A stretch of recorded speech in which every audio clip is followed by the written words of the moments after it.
O assunto em questão aqui hoje é Lúcifer, a queda. Vamos começar falando sobre Lúcifer, a queda, depois trajetória, depois Lúcifer e os demônios, os seus anjos caídos e etc. E vamos esmiuçar mesmo o tema, gente. Eu tenho um livro sobre isso, e esse livro tem uns 4, 5 anos que ele não é lançado, se chama Mundo dos Espíritos, Anjos e Demônios, e eu não tinha um livro, nem sabia quem tinha um livro, mas eu achei um amigo meu, pastor, que tem o livro, e eu muito preocupado, querendo reproduzir, aí a editora onde produziu o livro faliu, que é a Betânia. E aí eu não conseguia mais reproduzir o livro, porque eu não tinha a matéria, a arte do livro. Mas aí agora achamos, provavelmente a gente vai reproduzir esse, e o novo livro que tem por título Anjo Caído. Já estamos escrevendo, já estou no 4º capítulo já. E a ideia realmente é sempre isso. Nós aprendemos muito mais quando ensinamos. Vamos orar a Deus de novo, eu sinto, porque o assunto é um assunto pesado. Senhor, cubra-nos com o teu precioso sangue. Nos ensine, nos instrua. Abra a nossa mente, Pai. Que não haja nenhuma interferência ou gerência satânica em nossa mente para colocar dúvida, impedir ou tentar roubar a semente da palavra que está em nosso coração. Que possamos aprender e crescer muito sobre o tema. Amém. E graças a Deus. Bom, a guisa de introdução, quando a Bíblia Sagrada afirma que existe uma luta espiritual, a palavra luta é diferente de guerra. Paulo literalmente usa a palavra luta. E essa palavra ela é usada de propósito, no original é um efeito pessoal. Quando Paulo afirma e ele cita o termo luta, diz porque a nossa luta, ele está falando de algo muito interpessoal entre eu e o diabo. Ou seja, não é uma guerra que nós usamos tanques, bombas e um grande exército, é uma luta pessoal minha entre o diabo. Então o termo sugere algo muito próximo e muito pessoal. A luta espiritual, ela é muito verdadeira. E se ela é espiritual, as armas também devem ser espirituais. Nessa luta, nós devemos entender que nossos inimigos são espirituais, assim como as armas dessa luta também é uma arma espiritual. Ou seja, é responsabilidade de todo cristão entrar nessa luta. Você não tem escolha. Nessa luta, ou você ataca ou você é atacado. Ou você é presa ou você é predador. Eu não vou entrar numa luta contra o diabo. Você já está. Se você não está lutando, você é presa. Você está sofrendo nessa luta. É o tipo de luta que não dá para você escolher. Ou você entra para atacar, ou você está sofrendo nessa luta. Não tem escolha. Ou seja, é responsabilidade de todo cristão, então, entrar nessa luta, identificar o problema e partir para a batalha, guerrear. Mas ainda assim existe uma pergunta, irmãos. Por que muitos cristãos, até hoje nas igrejas, são fracos nessa luta e perdem facilmente esse tipo de batalha? Nós temos aqui alguns enganos que eu cravei aqui no início introdutório dessa série, para comentarmos sobre essa luta e o porquê nos tornamos fracos dia após dia na nossa batalha, na nossa luta contra Satanás. Eu quero enumerar aqui, a guisa de introdução, perdão, esse microfone não dá para tapar, né, gente? Infelizmente, sai. Alguns enganos, né? Primeiro engano, que cometem constantemente nas igrejas na luta espiritual. Primeiro, os demônios eram ativos na época em que Cristo esteve na terra. Mas a atividade deles está muito diminuída em nossos dias, irmãos. É assustador como cada vez menos tem luta espiritual, oração, expulsação de demônio, culto e libertação nas igrejas. Não é estranho isso? Será que os demônios estão quietinhos ou fizeram um acordo de conchavo, como na Colômbia e no México os traficantes fazem com o governo? Né? Na Colômbia e no México o governo faz um acordo com os traficantes. Olha, podem vender a droga, só não derrama sangue, porque senão aí diminui o nosso índice de aprovação. Esse é o acordo. Se vocês não derramam sangue, lá nos dados está que o governo acabou com a violência. Então esse é o acordo que fazem. E tem muita gente por aí fazendo esse tipo de acordo com o diabo. O diabo existe. Ele está vivo e ativo, atuando. A Bíblia chama esse mundo de mundo tenebroso. A Bíblia chama essa luta de luta espiritual nas regiões celestiais. E a atuação principal do diabo é no crente, e o seu principal lugar de agir é na igreja. As igrejas estão sustentando demônio à ração. Essa é que é a verdade. Essa que é a verdade. Eu estou, no início desse ano, eu voltei a fazer o trabalho de libertação, que a vida inteira eu fiz. Mas a retaliação é muito grande. Então eu tirei o pé um pouco do acelerador, mas Deus me deu uma estratégia.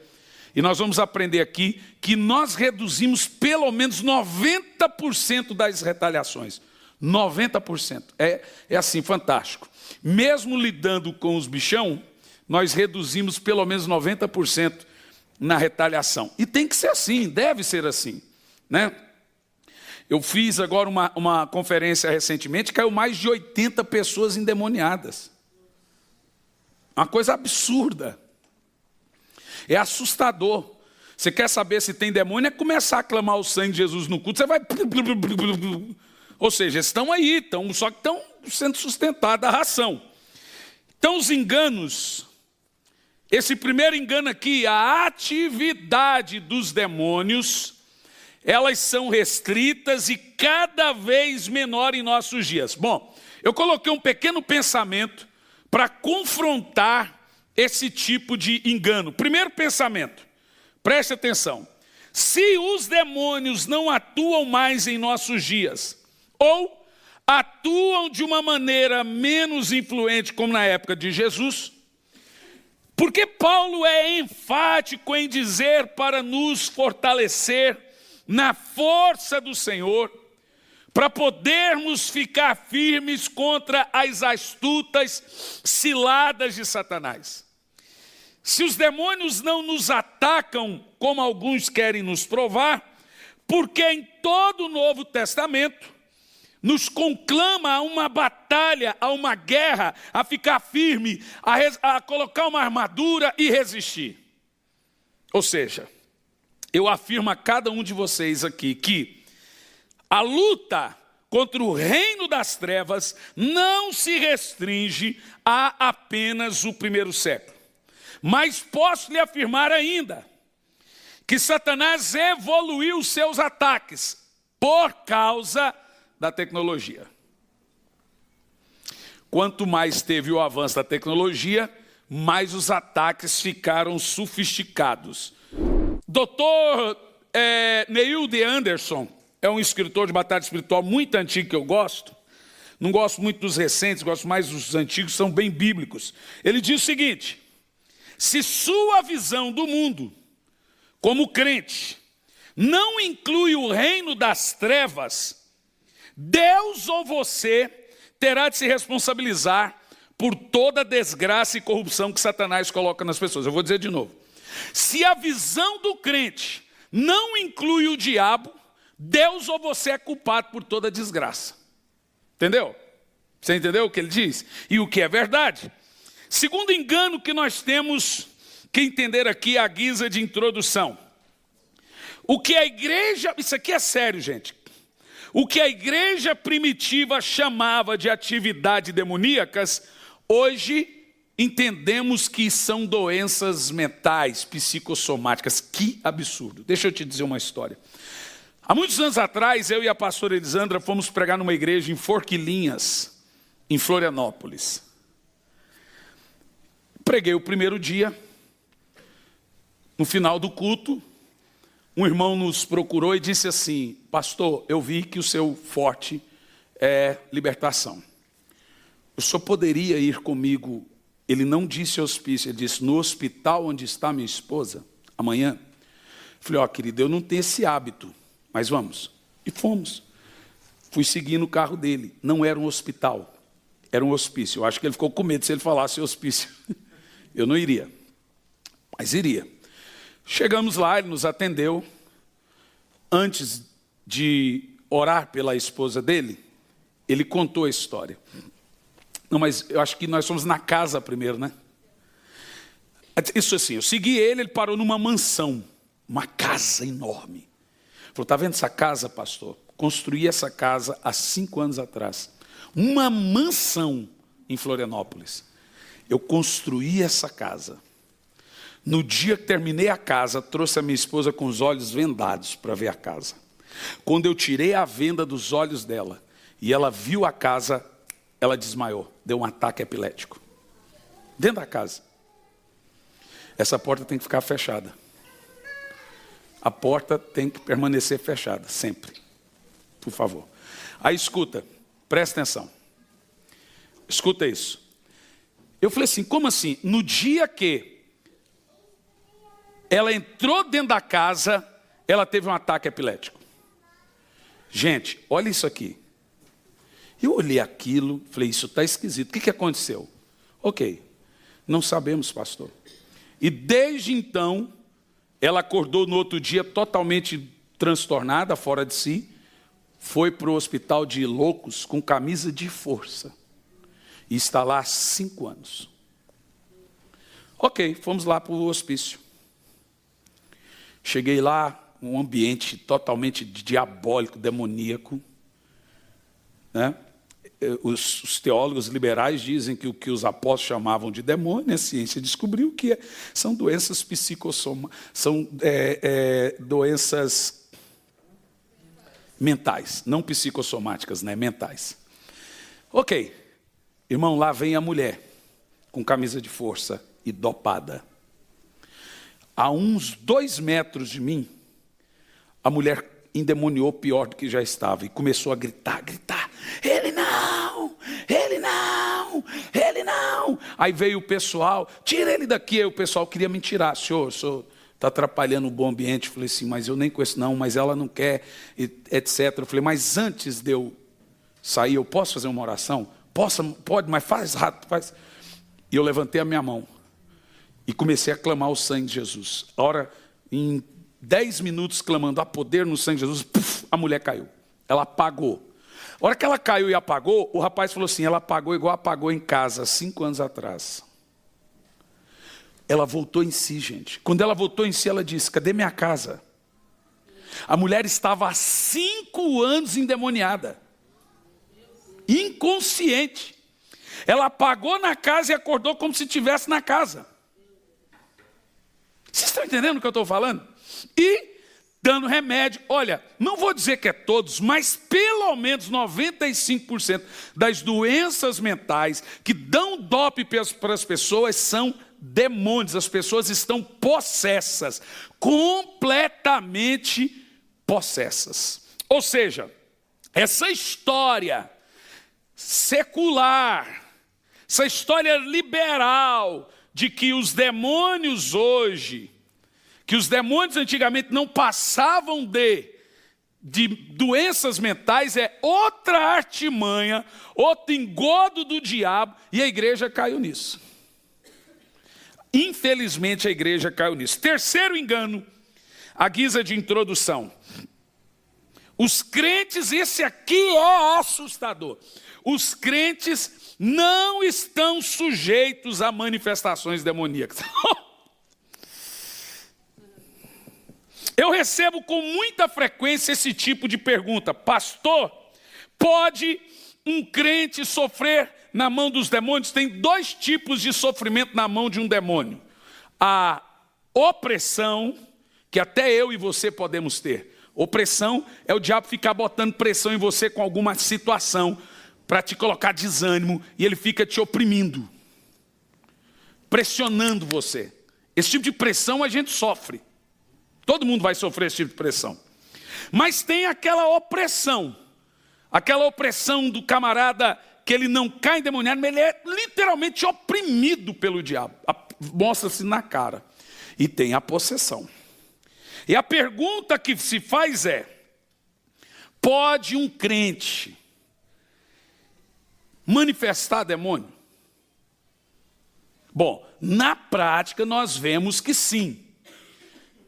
Na prática a gente sabe que sim. Mas vamos ver se sim ou se não. Agora eu vou dizer a você uma coisa impressionante, presta atenção. Nada produz mais dano na igreja, mais dano do que na elaboração do diagnóstico espiritual. 90% dos irmãos na igreja fazem um péssimo diagnóstico espiritual das pessoas. Ou seja, terrível. É muito mais cômodo você olhar para uma pessoa e falar para ela tomar um remédio, falar para ela, vamos orar, olha, não desista, do que comprar a guerra dela junto com ela. O grande problema hoje, da maioria dos fracassos dos crentes na igreja, está no diagnóstico dentro do gabinete, dentro da sala, quando vai conversar com as pessoas. É no diagnóstico que nós vemos uma atividade ou não demoníaca. É muito importante que os libertadores tenham a capacidade técnica, doutrinária e espiritual de discernimento para fazer um bom diagnóstico espiritual de qualquer situação que você está acompanhando. O diagnóstico espiritual é o mais importante nessa luta. Não tem nada que tem produzido mais dano na igreja do que na péssima elaboração do diagnóstico espiritual entre os irmãos. Esse tipo de pensamento, de que o crente não sofre com as atividades demoníacas, é o câncer hoje nessa batalha. Em tese, os tradicionais e os conservadores querem nos ensinar isso. Mas quem é pastor de igreja, especificamente interior, ou igrejas nós, sabe que na prática, a crentalhada tem um bocado sofrendo com atividades demoníacas. Na prática, você pode falar o que você quiser. Na prática, irmão, você pode falar, não está na Bíblia, nasceu de novo, a gente pode falar o que quiser teologicamente, mas na prática, o pau está quebrando. Então não é só você fazer uma teologia para provar se cai, se não cai. A gente tem que ver que na prática os crentes estão sofrendo na mão dos demônios. Não sei se é por falta de identificar sua identidade, não sei se é por não saber como guerrear, não sabemos. É por isso que nós aqui estamos. Mas a guerra está aí. Se o crente não sofre com uma possessão, ele vem sofrendo com uma opressão, com uma pressão, ele vem sofrendo com retaliação. Isso é fato. É ou não é? Agora vamos ver por quê. Vamos analisar. Se Satanás não pode tocar na igreja, no caso, no crente, por que então nos revestirmos da armadura de Deus para poder ficar firme? Responda para mim. A troco de que Paulo fala? Revestivos da armadura de Deus para poder ficar firme contra os astutos ciladas do diabo no dia mau. Então aqui podemos fazer uma tese. Sim, muitos crentes estão sofrendo porque talvez não estão revestidos. Pronto, aqui temos já um bom diagnóstico, ok? Nesse diagnóstico espiritual que nós fazemos, temos que nós saber como ensinar cada irmão a se vestir da armadura. Essa armadura é espiritual. Você percebe o que eu estou falando? Quem entendeu? Se os crentes não podem ser vítimas de demônios, por que Jesus disse, Pedro, Satanás me pediu permissão para se andar com você? Ora, se Satanás tocou num crente que era reto, justo, fiel e temente a Deus por nome Jó. Tem gente que, irmão, você pode fazer até, você pode escrever no comentário, quem está assistindo aí, pode fazer o comentário teológico que você quiser, pode citar o texto bíblico que você quiser. Na prática, a realidade está sendo outra. Por que a Bíblia nos manda fortalecer no Senhor e cuidar que o nosso inimigo brama como leão e está ao nosso redor procurando quem possa tragar? Veja, ele não está ao redor de quem está no mundo. Quem está no mundo é dele.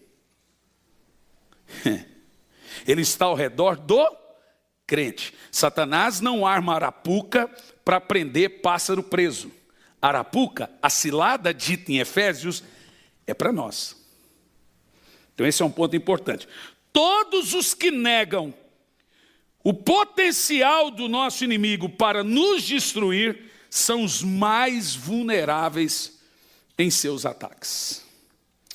Quarto engano. Eu sei que você está doidinho para a gente ir para a parte teológica, mas a introdução é sempre a base para a gente construir o ensino. Sem a base a gente não constrói o ensino.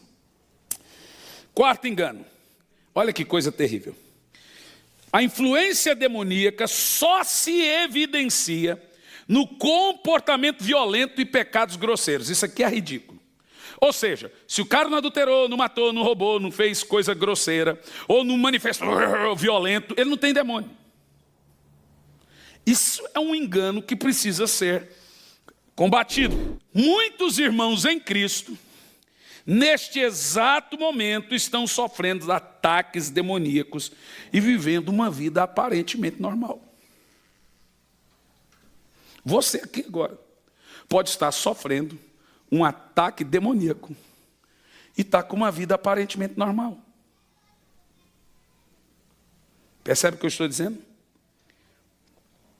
Mesmo sofrendo situações absurdas, terríveis, pensam que são problemas apenas triviais da vida. Gente, quem quiser tomar um chimarrão, um tereré, pode ficar à vontade. Nós estamos numa aula, tá? Eu só não posso oferecer para vocês vinho, cerveja, mas chimarrão, tereré, café, tem aí.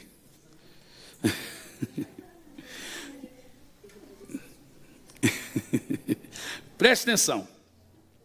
É um erro muito grande, irmãos, nós pensarmos que apenas um ato terrível de violência, ou uma prisão, um tipo de pecado muito grosseiro, são atos demoníacos. Isso é gritante, não dá para pensar assim.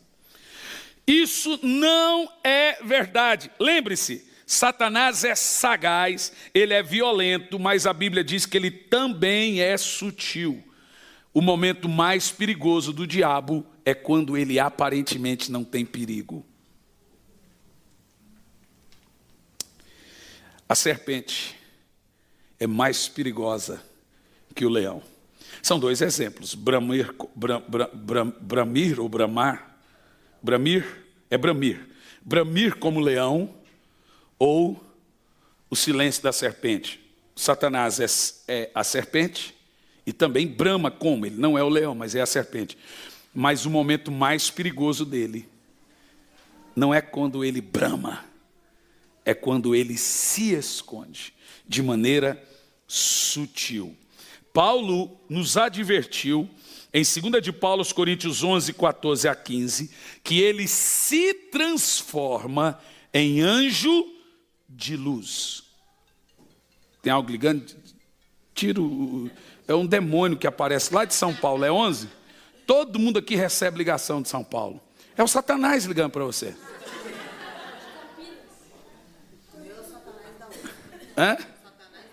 É sempre um Satanás ligando. Bem na hora. Olha, veja bem.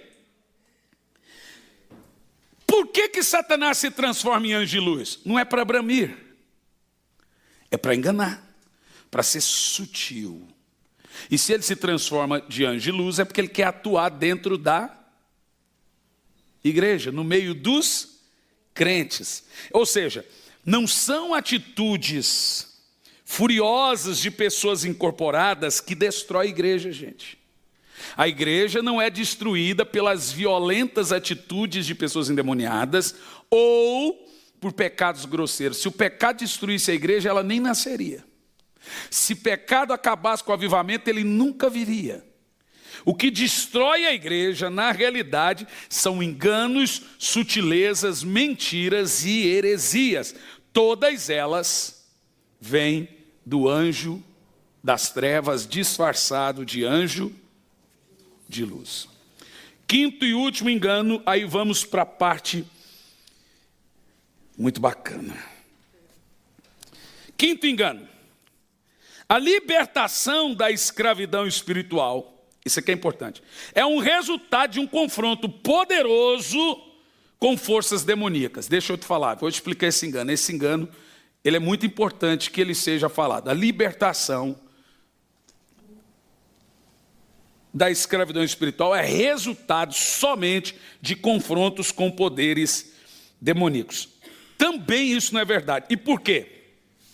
A libertação completa da escravidão satânica passa pelo exorcismo, pela expulsação de demônios. Mas esse é só o primeiro passo.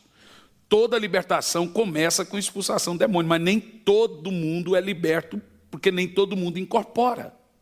Como falamos, não é só manifestações violentas ou pecados grosseiros. Ou seja, aqueles que não incorporam e não têm manifestações violentas são libertos.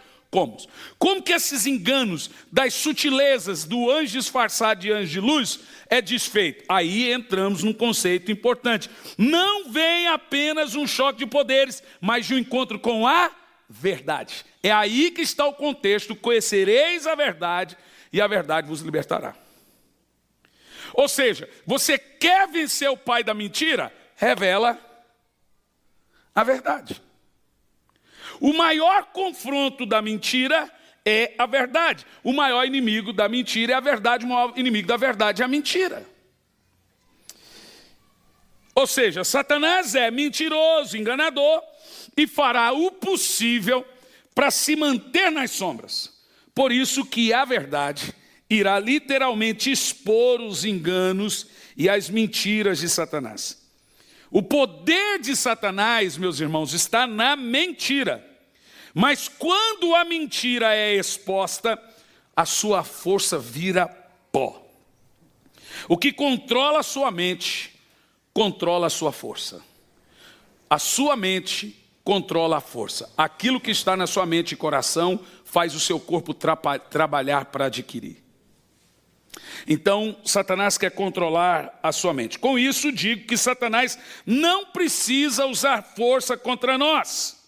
Ele apenas irá tentar operar no engano, na mentira, no erro, para que com isso ele possa controlar a nossa mente, então nossa força será dedicada a ele. É nesse sentido que Paulo diz que nossa luta não é contra seres humanos, e é uma luta espiritual. Dito isso, saindo da introdução, vamos realmente para a parte inicial dessa série, falando agora sobre o caminho secreto de Lúcifer, o anjo caído. Como tudo começou, porque ele se tornou nosso inimigo e o que o levou a cair. Para responder essa pergunta, nós vamos recorrer somente à Bíblia. Qualquer livro fora da Bíblia, qualquer tese, qualquer hipótese deve ser desconsiderado. A Bíblia é rica para revelar tudo, absolutamente tudo, sobre o tema. Eu ouço coisas assim, grosseiras, sobre esse tema. Por quê? A Bíblia, ela nos dá uma fonte, uma riqueza muito grande sobre o tema, o caminho secreto de Lúcifer, como tudo começou. E como nós vamos responder isso? Logo, mas muito no início. E no livro do profeta Ezequiel, nós vamos ver uma análise muito profunda de sua origem. No capítulo 28, Ezequiel está trazendo aí uma profecia ao rei de Tiro.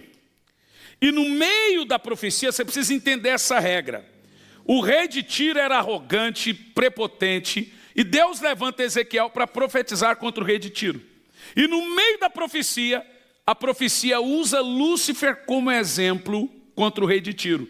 Então Ezequiel começa falando do rei de Tiro e vai falar de Lúcifer. Por causa dessa falta de conhecimento, dessa análise, dessa profecia, muitos teólogos não consideram Ezequiel e Isaías como profecias ou textos que levam a entender sobre Lúcifer, porque começa falando de Tiro. Mas tanto Isaías como Ezequiel começam falando, por exemplo, Isaías do rei da Babilônia, Ezequiel do rei de Tiro, e citam Lúcifer, e aí vamos ter um total entendimento. Veja, por exemplo, no versículo 12. O nome de Lúcifer significa aquele que carrega uma luz, portador de luz, ou querubim ungido. Aqui veja que ele começa a falar sobre o rei de Tiro. Diz assim, filho do homem, erga um lamento a respeito do rei de Tiro e diga-lhe, assim diz o Senhor soberano, você era modelo da perfeição, cheio de sabedoria e perfeito de beleza. Será que ele está falando do rei de Tiro mesmo? Veja, ele está falando para o rei de Tiro e usando Lúcifer como exemplo. É tipo assim, você lembra o que aconteceu com Ciclano? Olha o que aconteceu com Beltrano. Quer ver? Olha o verso 13. Você estava no Éden. Pronto, não é o rei de Tiro. Acabou aí, a discussão está aí. Acabou. E aqui, para você entender, com base nesses textos, nós vamos saber todo o passado de Lúcifer, pelo fato do profeta começar falando do rei de Tiro, mas no verso 13 mostrar que estava falando de Lúcifer. Estavas no Éden, a palavra Éden é delícia, jardim de Deus. Eu lhes pergunto, Tiro esteve no Éden? Claro que não. Então a profecia é sim para o rei de Tiro, mas o profeta começa citando a história de Lúcifer, como ele caiu, para que sirva de exemplo para a futura queda do rei de Tiro. Vamos ver a trajetória de Lúcifer a partir do versículo 13. Vocês vão ouvir coisas novas aqui, mas está na Bíblia. Verso 13.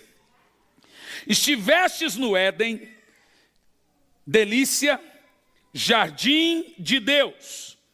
As mais lindas e perfeitas pedras preciosas adornavam a tua pessoa.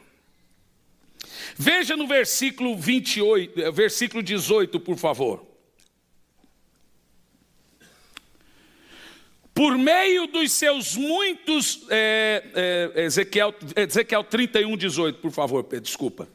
Depois a gente volta no capítulo 28, Ezequiel 31 e 18. Qual das árvores do Éden pode comparar-se a você em esplendor e majestade? Veja, a habitação, a casa de Lúcifer era o jardim do Éden. Casa dele. E o mais assustador, o Éden foi feito para ele. Você quer ver? Qual das árvores do Éden pode comparar-se a você em esplendor e majestade? No entanto, você também será derrubado e irá para baixo da terra. Olha, isso aqui é muito importante, daqui um pouco a gente volta nisso. Agora, preste atenção na aplicação, voltando a Ezequiel 28 e 13, daqui um pouco eu venho aí nesse texto, sobre essa questão do Éden. Esse Éden que Lúcifer morava não é o Éden de Adão e Eva. E por quê? O texto aqui diz que ele estava no Éden, e quando ele estava no Éden, ele era querubim ungido. Quando existia Adão e Eva, ele já era a serpente, o enganador. Não é o mesmo Éden. O Éden que Lúcifer habitava é chamado na Bíblia de Éden mineral.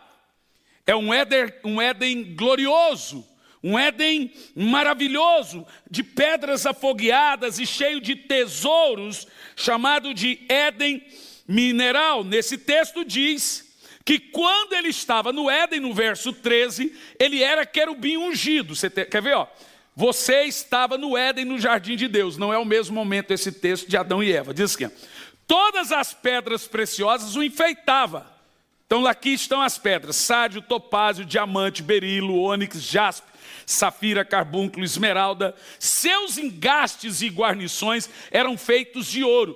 Tudo foi preparado no dia em que você foi criado. Você percebeu? Ou seja, você está analisando aqui que quando ele estava no Éden, ele se vestia de toda a beleza, e existe um propósito para que Lúcifer vivesse nesse Éden. Qual era o propósito e por que Lúcifer estava nesse Éden? Veja o versículo 14, por favor. Você foi ungido como um querubim guardião. Para isso que eu o determinei. Veja, ele foi feito com esse propósito. Guardião do que, gente? E tem mais. Olha lá. Você estava no Monte Santo de Deus e caminhava entre as pedras afogueadas. Aqui nós já temos muita informação de Lúcifer. Primeiro, morava no Éden, Éden mineral. Ele era belo, formoso, cheio de riqueza no corpo. Ele era ungido querubim guardião. Ele foi determinado para isso. E qual era o propósito dele? Preparar o culto. O propósito dele era estar no monte do culto, no Monte Santo de Deus. E as pedras afogueadas são as pedras, lembra da visão de Ezequiel? Que fica embaixo do trono. Agora olha que coisa impressionante. Lembra da visão de Isaías? Que Isaías tem a sua boca, ele vê imundície na boca, mas vem um anjo que não pega, o anjo de fogo, não pega a pedra com a mão. O anjo de fogo pega a pedra com uma tenaz. Você vê, o fogo de Deus queima fogo.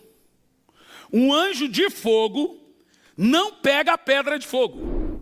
Aquela pedra afogueada fica embaixo do monte de Deus. Presta atenção. É lá que o anjo pegou a pedra de fogo e pôs na boca de Isaías. Olha quem era Lúcifer. Ele caminhava nessas pedras. Então ele era um anjo de fogo. Essa era a luz dele.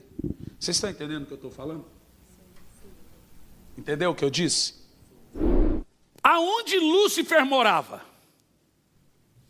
É aí que está uma coisa interessante, porque os adventistas dizem que ele morava no céu. Aonde Lúcifer morava? Lúcifer habitava a terra, e não só ele, como todos os anjos. Tinha anjos do céu e o resto tudo anjos da terra. E esses anjos eram chamados de seres, criaturas, e a terra foi feita para eles. Então veja, Lúcifer habitava a terra e era responsável pelo Éden, e no Éden tinha o monte da congregação, o local de culto, onde Deus vinha para ser cultuado por todos os anjos, e quem preparava esse culto era Lúcifer. Aonde era realizado esses cultos? Verso 15. Está muito claro na Bíblia. Você era inculpável em seus caminhos. Desde o dia que foi criado, ele era o quê, gente? Inculpável. Diz assim, naquele tempo era perfeito e irrepreensível em teus caminhos e atitudes, desde o dia em que você foi criado.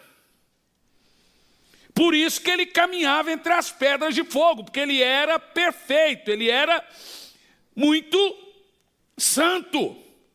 E mesmo com toda essa perfeição e beleza, a Bíblia diz que ele se tornou maligno. Veja que o fato de malignidade, uma pessoa se tornar maligna, gente, não é difícil. Não é difícil. A palavra malignidade é iniquidade. Iníquo, maligno. Iniquidade, maldade. Veja o verso 16. Vamos ver o verso 16. Por meio do seu amplo comércio, olha que coisa. Lúcifer morava na terra, Lúcifer habitava o jardim, Lúcifer era o responsável pelas pedras de fogo no Monte Santo. E ele fazia o quê? O que ele fazia? Aonde que ele fazia esse comércio? Na igreja.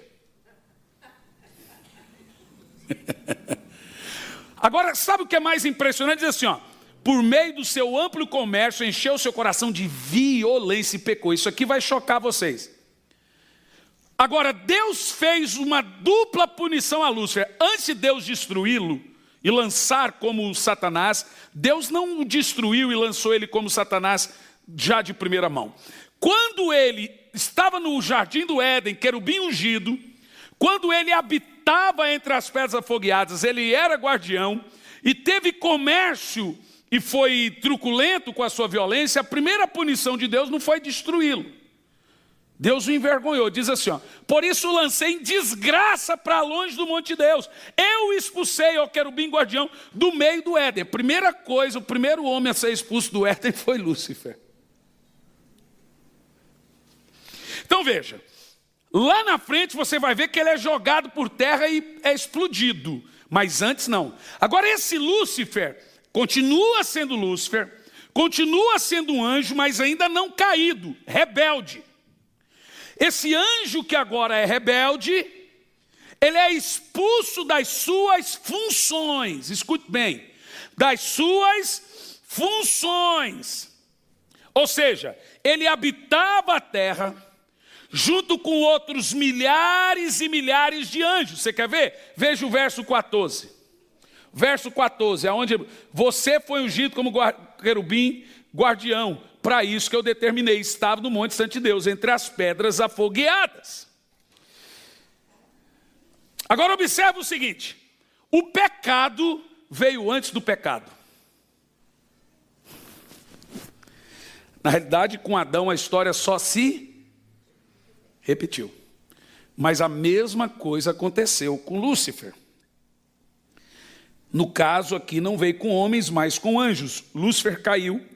E a Bíblia fala aqui, ó, de algumas coisas interessantes. Comércio, corrupção e brutalidade, violência. Isso entre anjos aqui na terra. Eu vou dizer de novo. Comércio, corrupção e violência. Aqui na terra. Tudo isso antes da criação de Adão e Eva. Aqui na terra.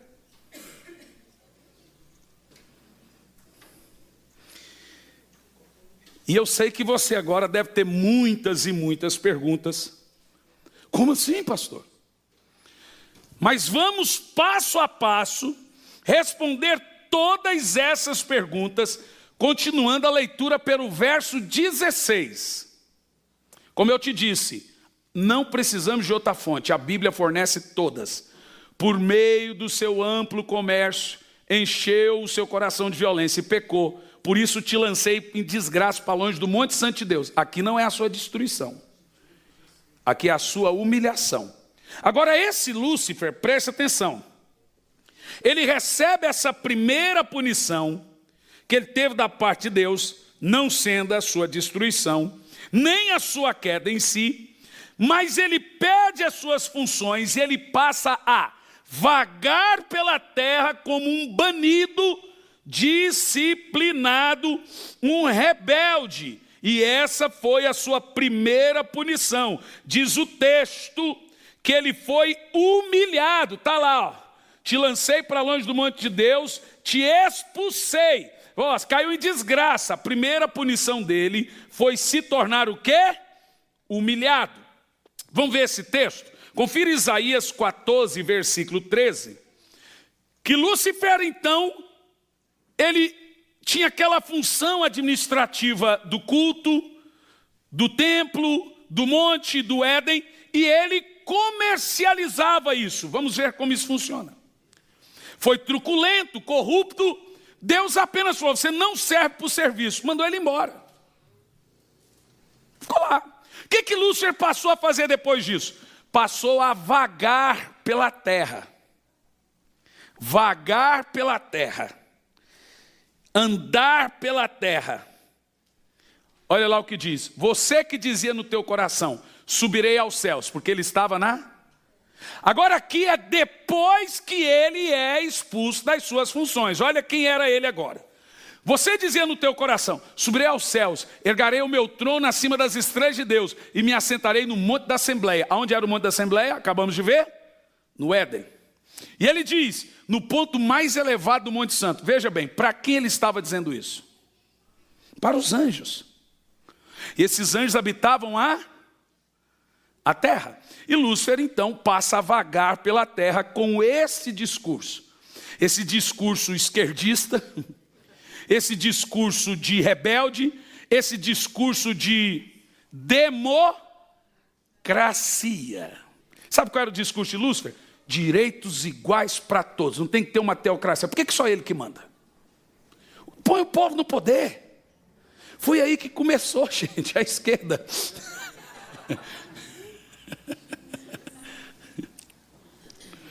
Não, mas eu falei sério, não falei brincando não.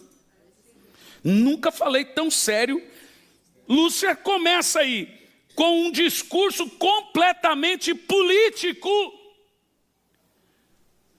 de rebelião contra a teocracia de Deus sobre a terra. E ele diz, no verso 13, eu hei de subir ao céu, porque estavam na terra. Erguerei o meu trono nas mais altas estrelas de Deus e me assentarei no Monte Santo de Deus, porque Deus que descia e se assentava no Monte Santo da congregação. E ele disse, no ponto mais alto do Zafon. Zafon aqui é o alto do norte, é onde a localização desse tipo de Éden. Agora observa nesse texto. Lúcifer não disse que seria melhor, ele disse que seria igual. Mas maior do que todos os anjos. Ele seria maior que os anjos e igual a Deus. Ele nunca teve pretensão em ser maior que Deus. Ele teve pretensão em ser maior do que todos os anjos. O problema do homem não é querer ser maior. O pecado de Lúcifer na igreja não é querer ser maior do que Deus. É querer ser melhor que os seus irmãos. Esse é o pecado de Lúcifer. É querer se destacar e querer ser melhor que o seu próximo. É esse o pecado de Lúcifer, gente. Então, quando você fala, não, eu oro a Deus, sou humilde, mas se sente superior ao próximo, você está com o coração luciferiano.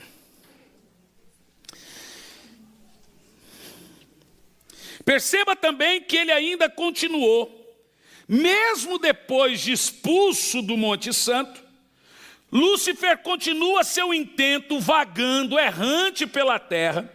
E esse discurso esquerdista inflamado dele era para uma tropa de muitos anjos. E pasmem, todo anjo que Lúcifer via, esse era o discurso dele. E pasmem mesmo, muitos deram ouvidos, acreditaram. E foi assim que ele formou um grande exército. Veja o verso 16 e 17.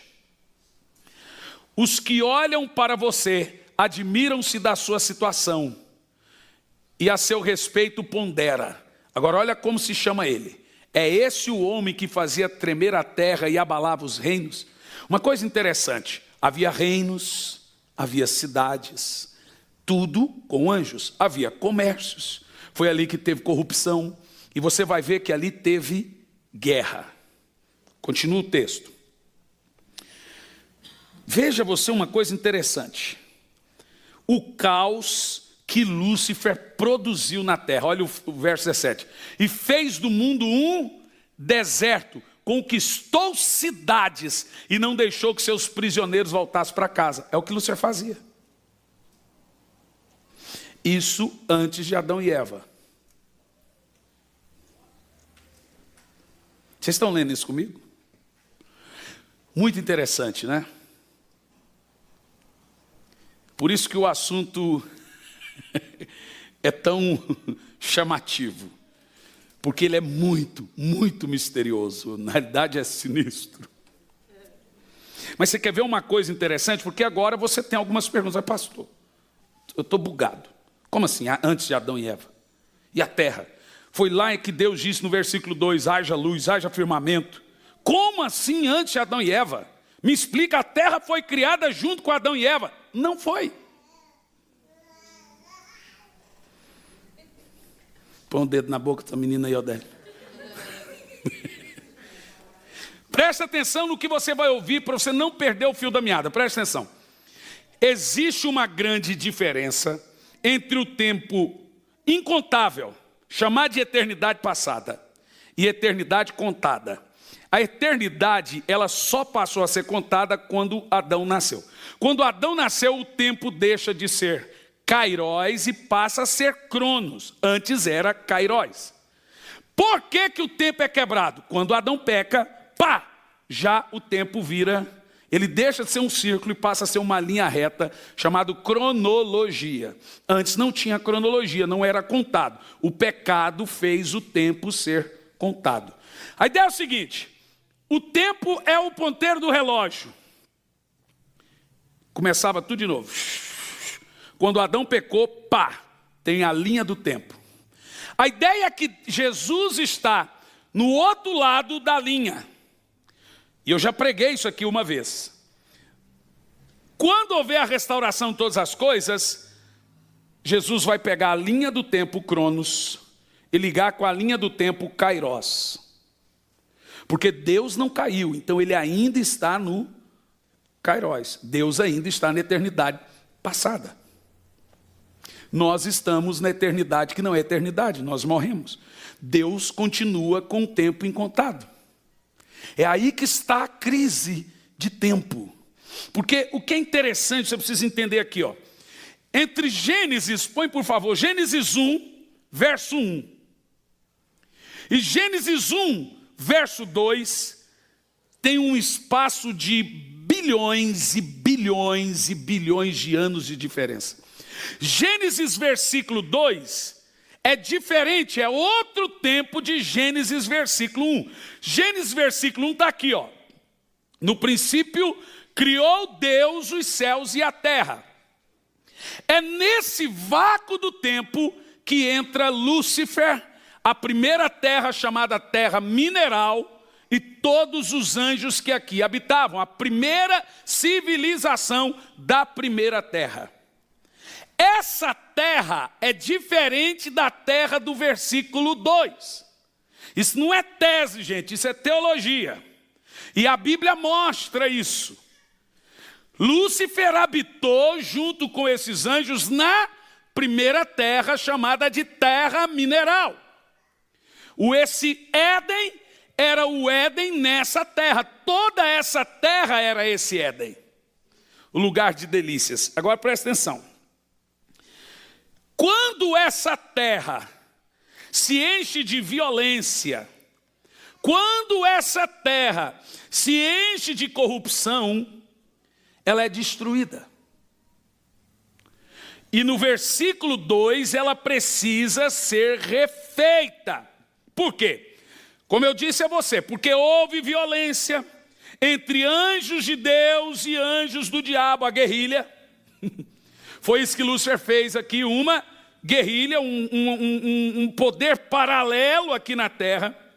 E ele ficou por aqui mesmo, montando esse poder paralelo, incitando violência, corrupção, não aceitando a sua primeira disciplina. Isso antes da sua queda lá no céu. Ele se levanta contra Deus, faz da terra um caos, acabamos de ler isso. Tudo isso antes do versículo 2 de Gênesis. E tudo isso antes de Deus recriar a terra. Mas você pode perguntar agora, mas no versículo 2 diz, a terra era sem forma e vazia. Está isso no verso 2? Está escrito? Sai dessa agora, pastor Hernani. Essa é fácil. Tem outras mais difíceis do que essa. No versículo 2 assim, ó. A terra estava sem forma e vazia.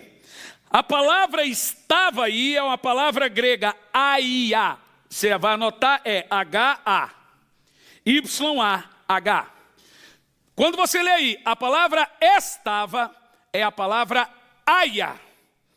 E o que significa a palavra aia? É vir a ser.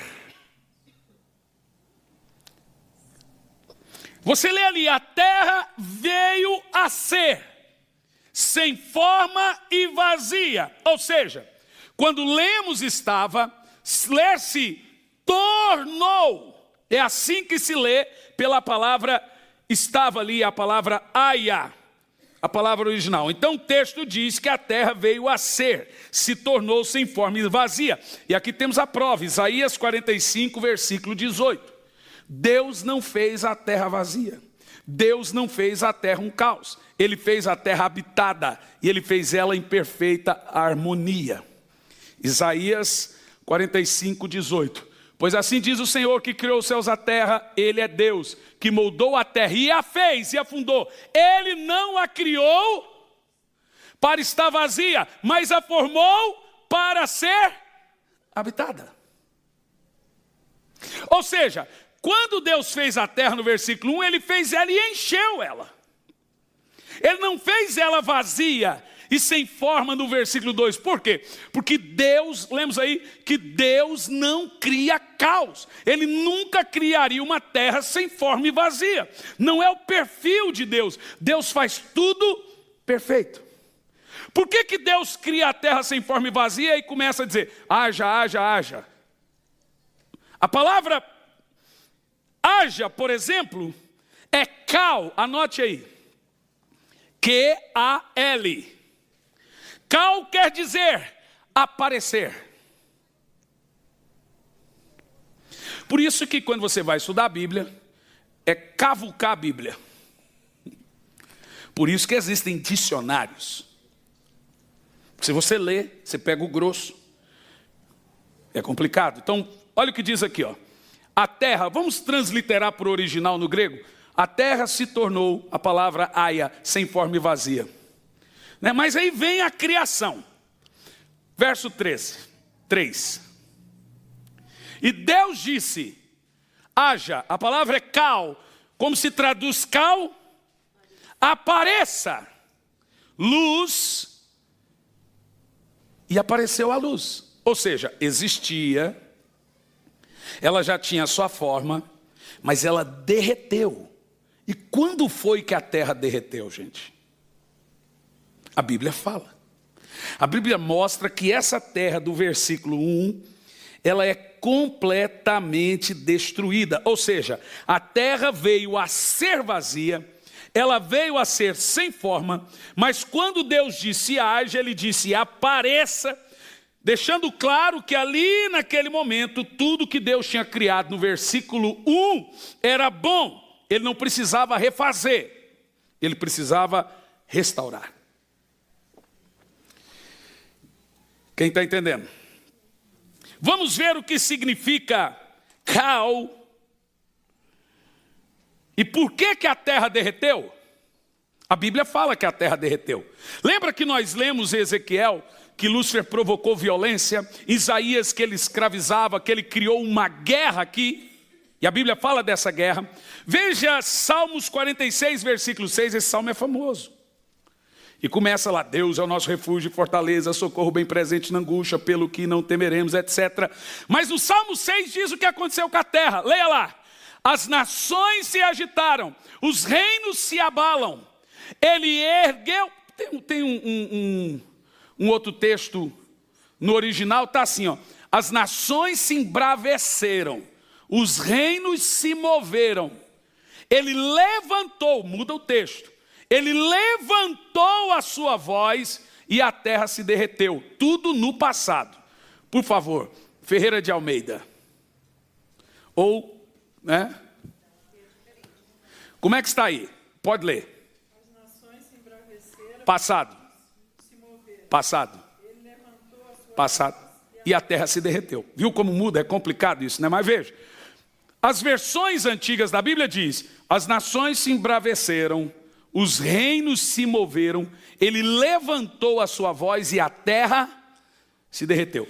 Obviamente no texto sugere que houve o que aqui na terra? Uma guerra. E por causa dessa guerra, de rebelião, de violência, por causa dessa guerra entre anjos de Deus e anjos do demônio, anjos de Deus e anjos do diabo, Deus se irou, a terra ficou corrupta. A terra mineral, o Éden, o lugar de delícia. A terra ficou corrupta. E aí Deus levanta a sua voz e a terra derreteu. Você quer ver? Isaías 14, versículo 12. Porque veja bem, foi nesse episódio que a terra se tornou, como vemos aqui nos originais, põe ele deitado, o contrário. Não dá? Não está dando? Então deixa assim. Que a terra se tornou sem forma e vazia. Houve guerra, houve violência, houve fúria produzida por Lúcifer, seus soldados, que abraçaram a sua causa, e muitos abraçaram a causa. Como caístes do céu, ó estrela da manhã, filho da alva, como foste atirado à terra, você que fazia o que com as nações? Estão vendo? Veja você que a Bíblia, ela literalmente fornece a nós toda a informação sobre esse personagem. A Bíblia está deixando claro, primeiro, o início dele. Ele foi criado no céu, perfeito, com um propósito: habitar a terra. A terra foi feita para ele, ele foi feito para a terra. Ele era o guardião da terra. Lúcifer apenas está querendo tomar o que ele acha que era dele. Vocês entendem isso? Ele era guardião, ele era o responsável pelo culto, ele já era o príncipe da religião. Ele era o responsável pelo louvor, responsável pelos... Tudo que era do culto era de Lúcifer. Por isso que tudo relacionado a Satanás, ao paganismo, é cultual. Cultual. Vamos ver a queda final de Lúcifer. Após a terra se encher de violência, como vemos nesse texto aí, dele escravizar a terra as nações, se encher de guerra e corrupção, as nações se embraveceram, os reinos se moveram, ele levantou a voz e a terra derreteu. Deus bradou, e todos que aqui estavam foram convocados ao céu, e a terra derreteu. Quando Deus bradou, e a terra se tornou, veio a ser sem forma e vazia. Mas é lá no céu que Lúcifer arma a sua última cartada, a pior de todas. Porque aqui na terra, ele ainda era Lúcifer, mas lá no céu ele muda de status. Apocalipse 12, versículo 4 diz que ele conseguiu, gente, convencer a terça parte dos anjos de que ser demônio é melhor do que ser anjo, de que servir a ele é melhor do que servir um Deus tão maravilhoso. Vocês veem quem é o seu inimigo? E você acha que pode ficar brincando. Olha só. A sua cauda arrastou consigo 1/3 das estrelas do céu, lançando na terra. Agora veja bem, eles são chamados no céu, a terra derrete, Deus brada, e com o bradar dele, a terra derrete. Como lemos, Isaías 46, 6. E Deus chama todos os anjos no céu. Todos os anjos. E quando Deus chama esses anjos no céu, Deus os arremessa na terra. Em Lucas 10, 18, Jesus fala sobre isso. Lucas 10, 18, ele diz assim, ó: eu vi Satanás caindo do céu como um relâmpago. E ele caiu do céu aonde? Gente, nós não estamos aqui a brincadeira. Por isso que a Bíblia nos chama de forasteiros, ovelhas no meio de lobos. Por isso que o mundo, Jesus diz, por isso que o mundo deve odiar vocês. Se eles têm 50 funcionários, escolher mandar embora, vai ser o crente. As pessoas olham para você, não gostam de vocês, falam: o que eu fiz para essa pessoa? Você nasceu. Você não precisa fazer nada, você é luz. O sistema do mundo conspira contra você. E esse tipo de coisa não sai com sala de aula, com teoria, escrevendo livrinho, não, meu irmão. Enquanto tem gente aí só se preocupando com salinha de aula, o pau está quebrando no reino espiritual, os crentes morrendo, definhando.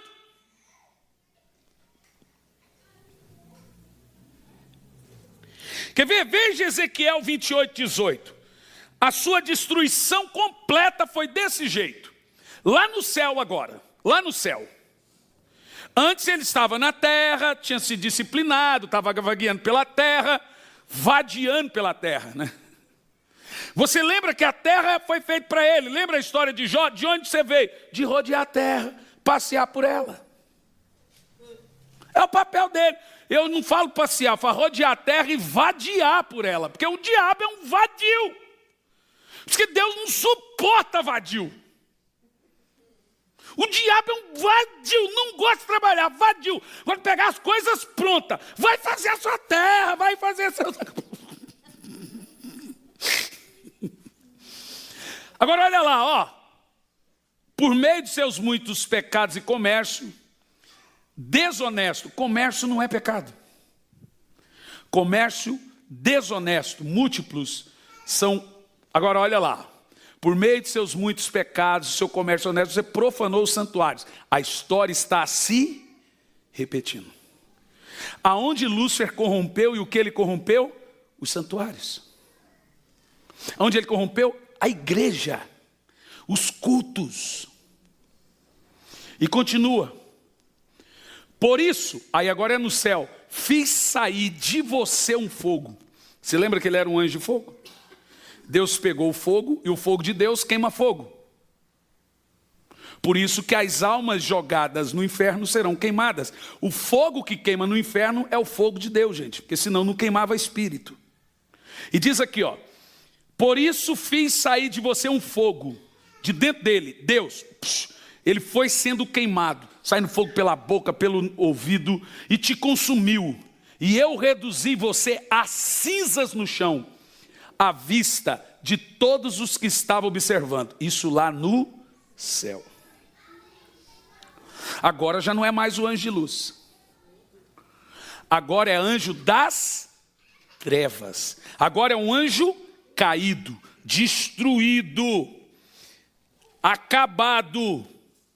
Agora vamos analisar Ezequiel 31:18 sobre a destruição completa e final de Lúcifer. Como ela procedeu? Qual das árvores do Éden pode comparar-se a você em beleza e majestade? No entanto, você também será derrubado, irá para baixo da... Onde é o inferno então? Aí, ó, tá aí, ó. Junto com as árvores do Éden. Quem são essas outras árvores? Os anjos que caiu com ele. Eram chamados de árvores. Você já...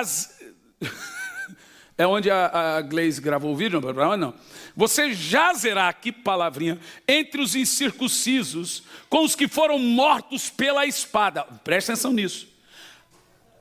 Aí estão o faraó, aí você vê que o texto de Ezequiel vai fazendo uma separação entre o rei de Tiro e Lúcifer, né? Agora vamos continuar o texto. Perceba o seguinte. A força do que você está lendo aqui é de uma revelação muito profunda. Deus convoca uma assembleia geral e sobe os anjos de Deus e os anjos de Lúcifer, que ainda não são excluídos. Lembre-se, Lúcifer foi excluído do Monte Santo. Ainda assim, Deus estava lhe dando uma oportunidade. Vagando pela terra e etc. Depois de ser excluído do Monte Santo do Éden, ele viveu bilhões e bilhões e bilhões de anos vagando pela terra, entrando na mente dos anjos, habitando na terra, e assim seduziu a muitos anjos. E esse é o grande poder de Lúcifer. A Bíblia diz que ele é a antiga serpente que seduz as nações. Então logo começou a ter guerra entre anjos de Deus e a guerrilha de Satanás. Mas ainda Lúcifer não tinha perdido a sua forma de anjo, habitação, seu corpo de luz. Mas foi somente depois que Deus convoca a assembleia no céu, Deus brada e derrete a terra, e ainda assim lá no céu, diante de Deus, houve guerra entre anjos de Deus, guerra mesmo, gente, guerra truculenta, lá no céu. Você quer ver? Apocalipse 12, versículos 7 a 9. Quando Deus leva todos os anjos para o céu, lá diante do trono de Deus, o pau quebra. Olha lá, houve o quê? Guerra no céu. Miguel e seus anjos lutaram contra o dragão, e o dragão e seus anjos revidaram.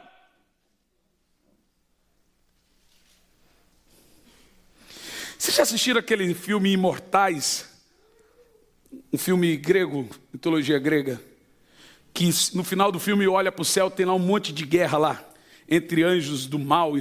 É claro que aquilo é mitologia, mas explica um pouco.